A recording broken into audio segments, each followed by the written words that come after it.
Hello, good morning students. Please subscribe the channel, drop a like, share and comment. Today's transcription number 523 of Sir Kailash Chandra's volume number 24 on the speed of 120 words per minute. Start. Sir, what I am saying is that economic policies today should be really radically changed. I was shocked and we were shocked by the advocacy in favor of monopoly capitalism.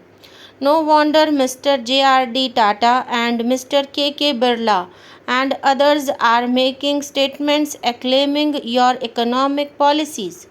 They are, on the one hand, applauding you, helping you in many ways, and on the other hand, they are also helping the counter revolutionary forces. This is the technique of the monopoly capital prevailing today. They have two strings to their bow.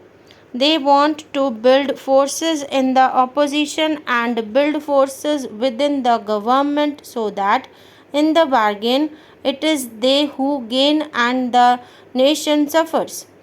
That is what is happening. I should like in this connection to dispute what the finance minister said by his economic jugglery.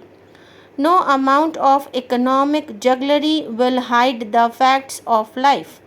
Your annual report of the Reserve Bank of India shows that stagnation in agricultural economy has taken place, and it also goes to tell us why this stagnation is taking place. Stagnation is taking place because richer sections in the agricultural economy, having kept all the benefits that you have pumped into the rural economy by rural credit, inputs, and other things, do not bother about raising the agricultural production. They are more interested in making quick money and quick profits.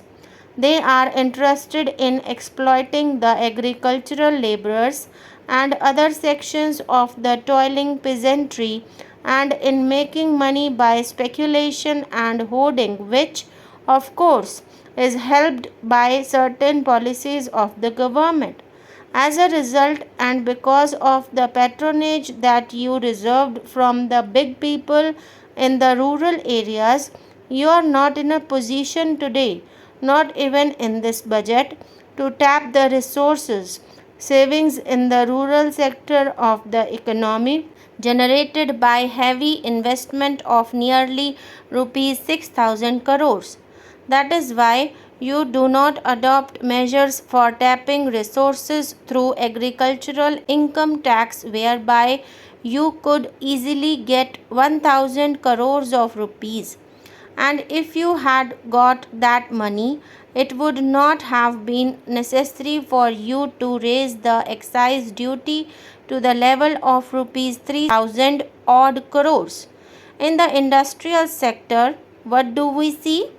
It is the monopoly capital which is deliberately stopping production, which is compelling you, on the one hand, to give them concessions in the name of incentive production, and on the other hand, gaining extra super profit by raising the prices, creating artificial scarcities, and starving the nation. That is what is happening. Therefore, the villain of the piece is the big money, whether it is divided in the agricultural economy or the industrial economy. Today, instead of taking measures against them, you are giving concessions to them in the name of production. We are all for production. This nation will not survive if by the toil of our countrymen we do not raise production. We, the communists, are a part of the working class and hence we attach importance to production.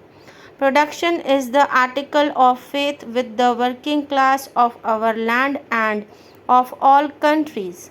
They are not shying away from production. Who is responsible for retrenchment and closures? Who is responsible for deliberately cutting production? Who is responsible for reducing the production of coarse and medium cloth in order to produce superfine cloth which they could cater to the upper classes and for exports in order to gain extra profit?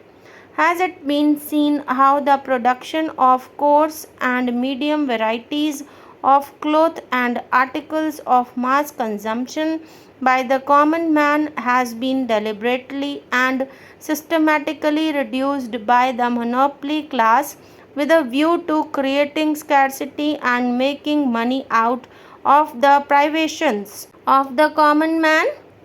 Here, sir, only today there has been a question where it has been said that the amount due to the Damodar Valley Corporation from the consumers of electricity, surely big people who take electricity from the Damodar Valley Corporation, a public sector undertaking, is rupees 100 lakhs from JK Aluminium and rupees 50 lakhs from Tatas.